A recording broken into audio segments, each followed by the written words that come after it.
Hey YouTube, what's up? This is LaShawn Wiley with the Science of Managing. And today's episode is the science of managing your wealth. And there's a couple of things that I want to talk about. But let's first start with the definition or how we all define wealth itself. So, what is wealth? What is rich? You hear a lot of people say, I want to be rich. And a while back, I actually posed this question on Facebook, what the definition of hood rich mean, because I heard a lot of people use it. A lot of people that I grew up with, a lot of people in the neighborhood use hood rich. I had no idea what it really meant.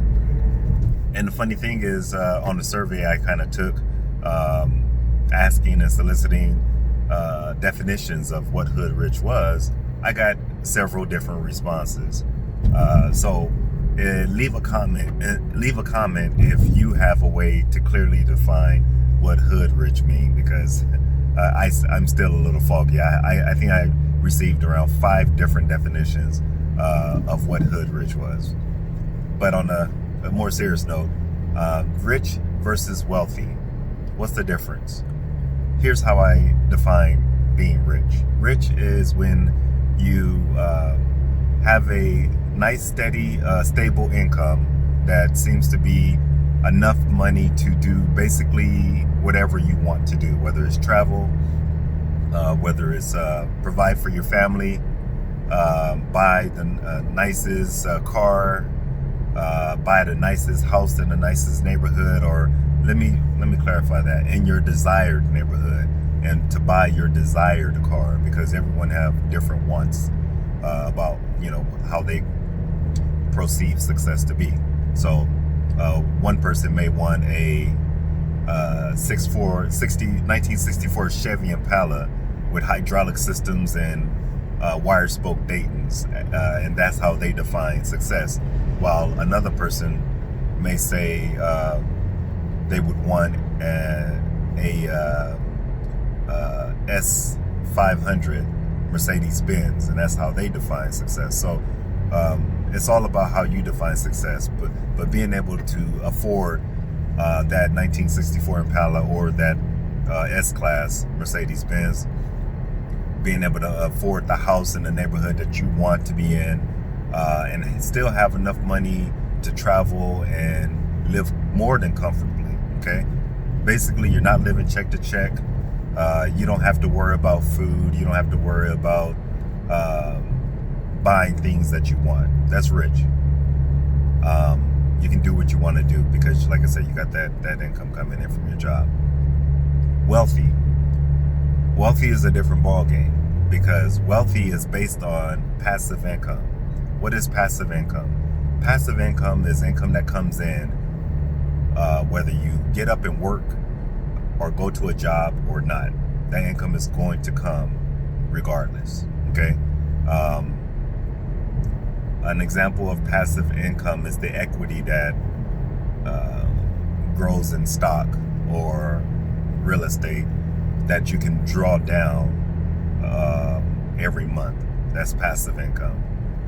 Maybe real estate income that comes in from renters. That's passive income, because that rent's going to come in whether you go to work or not. Royalties from music that you buy, own, or own the rights to or sell. If you're a rapper, singer, etc., and you get royalties every time they play your song on the radio, that's money that's going to come in whether you get up and go outside or not, because once they play your song, you're going to get money for them playing your song. So that's passive income. Dividends from stock. If you own stock and you get a quarterly dividend from the stock that you own, that money is going to come in the form of a dividend. That's passive income, even if it's not guaranteed. If it's money, if they adjust their dividends that they give each quarter, you still have that money coming in. So it may adjust, but it's still income that's coming in every so often, okay? Whether it's quarterly, monthly, every 6 months, or yearly, okay? So that's passive income. Now, let's get back to wealth. Wealth is defined as being able to live that rich lifestyle whether you lose your job that you go to or not. Whether you get up and get out of bed and go to your 9 to 5 or not.